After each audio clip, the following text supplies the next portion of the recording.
Hi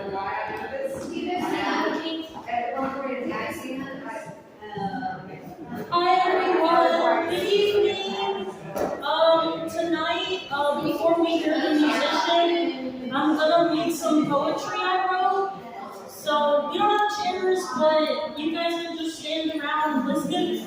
I'm gonna read about 3 to 4 poems. They are trigger warning about some very intense trauma, so I'm just letting you know they are heavy topics. And there will be explicit language used as well. Sorry, children, cover your ears. Alright, so here we go.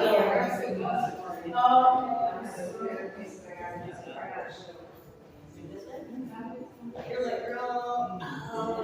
Yeah. Alright, the first one I'm going to read, and again, a lot of these poems are about trauma and recovery from trauma, so again, trigger warning, they are pretty heavy. Alright, the first one I'm going to read is Don't Be So Rooted in Reality. Alright, so here we go. Don't be so rooted in reality that the possibilities become fallacy. Don't be rooted in the now and the here and the hideous sights. The dark snuffs out your light. Sometimes you have to drop your candles. Sometimes you have to burn it all down and weep in your ashes until they smolder. Don't hold the sickness in. Don't hold the screams in as whispers.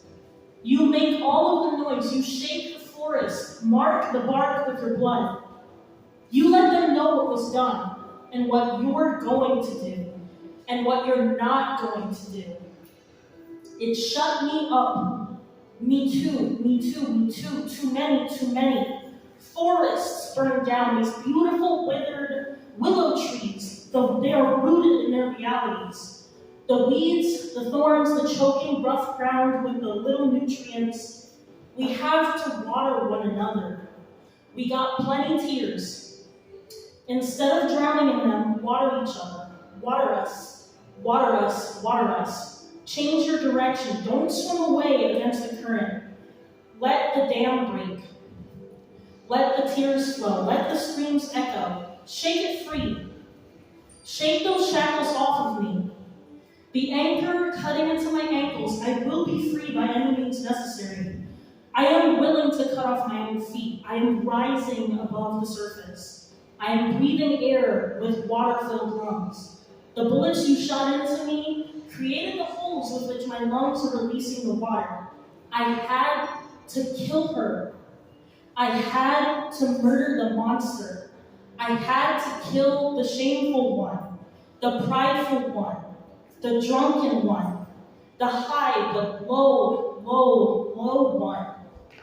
The slowing, stagnant, stuck, still one, the winter one, had to thaw. It ain't spring no more. I ain't budding no more. I'm a concrete blossom blooming through the sidewalk because these are my streets. This is my road. This is my path. I will apologize to no one, especially those who plucked my petals and took pleasure in my wilting. I am that tree trunk, tripping you as you try to run down my walkway. You are too disrespectful to my nature, too evil, too wicked, too selfish, too demonic. Flesh-walking shadow of my fears. All the years given, all the years lost, I paid my debt in full. I paid the costs. I'm worth more than golden diamonds. I'm worth more than my scorn. I was so ashamed of my rainbow hue. And now, the acid rain, the trembling thunder, the hurricane that lay waste to my land, I'm planting. I am hopeful. I'm not dead and existing anymore. I'm not dead and existing anymore. I'm breathing full breaths. My chest is watering me from my own beautiful mothering breasts. I am healing myself. I am nurturing my child. She wept without a wick, without wax, without spark, lying in the ashes. But I said, look, there are embers around you. Breathe on them. Breathe harder. Breathe profoundly. breathe loudly, breathe obnoxiously, breathe unapologetically. I can breathe full breaths today. My lungs inhale without trembling or gasping for toxic air. I am maskless, unhidden, naked, sacred, and exposed. My scars, my wounds, my tattoos, my scabs, they will see every mark. I have nothing to hide. It was the bandages that didn't allow them to heal and to breathe. Sometimes it will ache to look myself in the mirror, but it's whole. And so am I. So am I. So am I. I can look myself in the eyes without wincing, without grimacing, without looking away. I'm going to read 3 more. They're all just as intense. Thank you for listening, by the way. I'm trying to open it. Okay, so this one is called Ride and Die, and this one does have references to substance abuse. Alright. This one's called Ride and Die poem. Duality, fluidity, change, and divinity, wickedness and harm and healing that hurts more than the sickness, pain and pleasure wrapped and warped in one, a numb euphoria, an unnatural high. You don't have to stop breathing to die. Just existing isn't life. Just surviving isn't life. We have the privilege of really living. We have the chance to try. It feels like a toxic hex, the repetition of the cycle of the disrespect, of the use, of the abuse, of the injection of the poison. I lifted my lips to it and swam in it, pulled until I began to drown. I gasped as I wept, thirsty for air, inhaling water. Water gives life, but it can take it too. You told me to pour alcohol on my wounds to sanitize, to cleanse, to destroy every poison, but I knew it was going to burn like hell. I knew it was going to burn like hell I was unfamiliar with. I knew it was going to burn like a fire I had never felt. I would have let it spread. I would have cut off the limb, the anchors on my ankles, the weights dragging me down to the abyss. I remember fondly and vividly her kiss. She shared it with us, first with him, then with me. But she was an ex I had remembered, a ghost of my past I tried to flee. I had successfully fled, but then she had paired with another, my former lover. She kissed me again through his lips. I felt her and I smelt her on his breath. I said, no, leave her. I love you. She'll kill you. She'll kill me. She's poison. You said to me as I wept, no, I cannot promise you that I'll stop. I wept and I denied that you were so very, very sick. Sick to my stomach. Why couldn't love save you and I? Because there was little to none inside of us. We were waywardly walking, limping, crawling, stumbling, faltering, living on the edge of life. You were already married to your wife, and we began to share her, even though we had broken up. I had missed her, and when I kissed her through you, I continued. We continued, and after the arguing, making sure you knew I would be a ride or die through your healing process, you still said no, and then you lied. DUI. I'm not signing up for the ride to a dead end, to a car accident, to a fatal vehicular tragedy. I do not want to attend your funeral and weep over your grave, wishing I had done more. My life is my priority.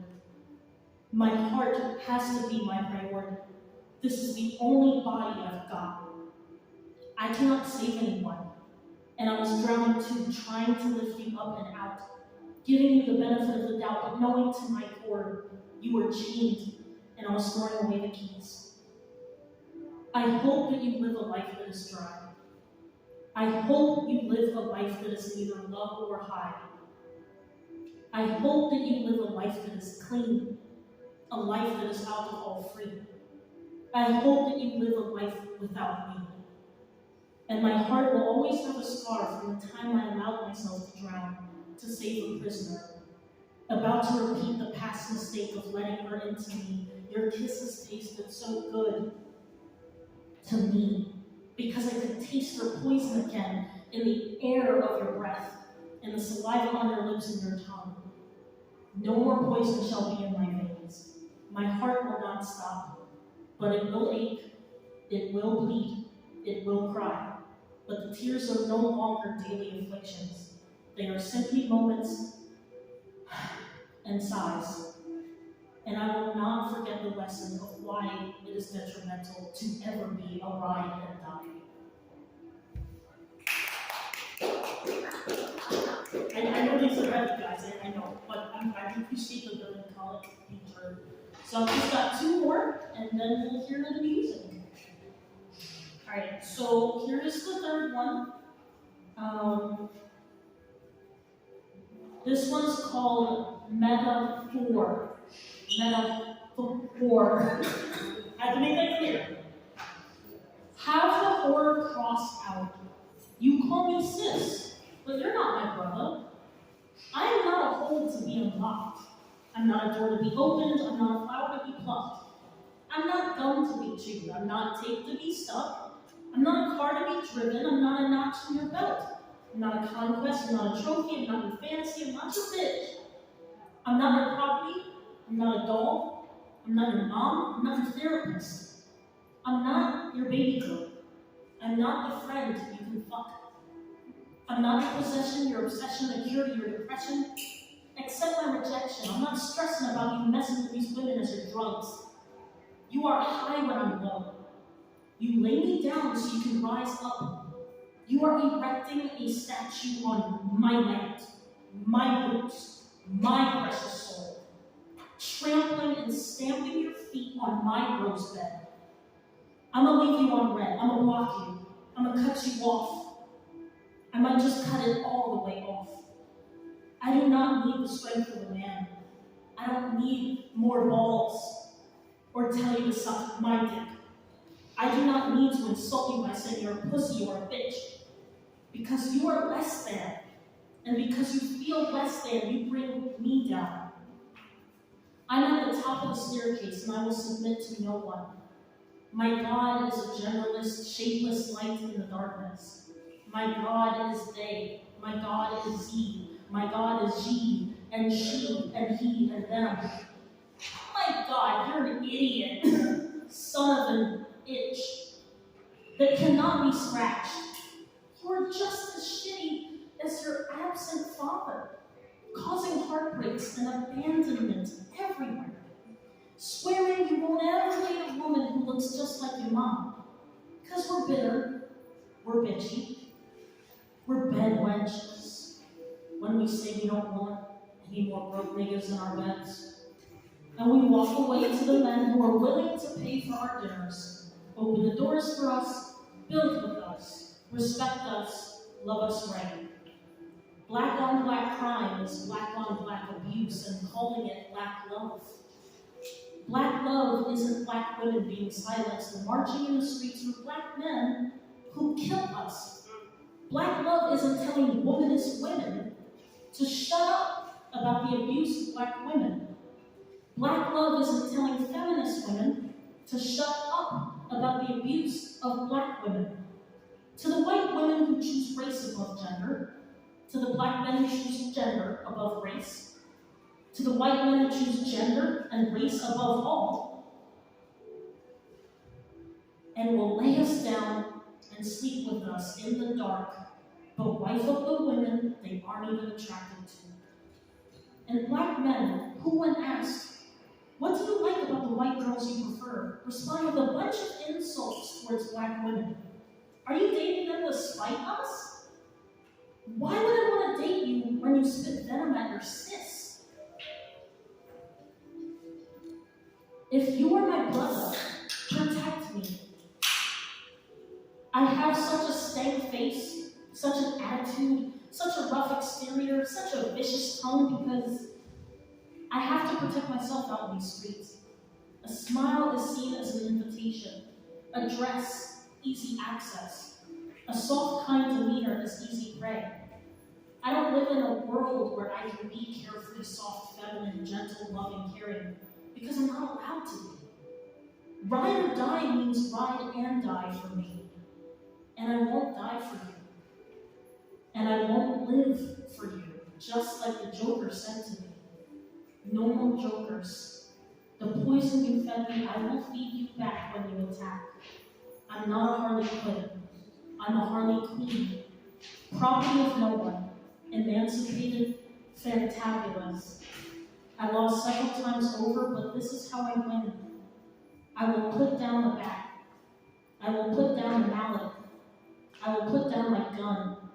I'm only shooting for a better, healthier me. So when these jokers come around with their cruel, dark comedy, I already know the punchline. You are trying to punch me down, but I will not come down for you to kick me and stomp me out.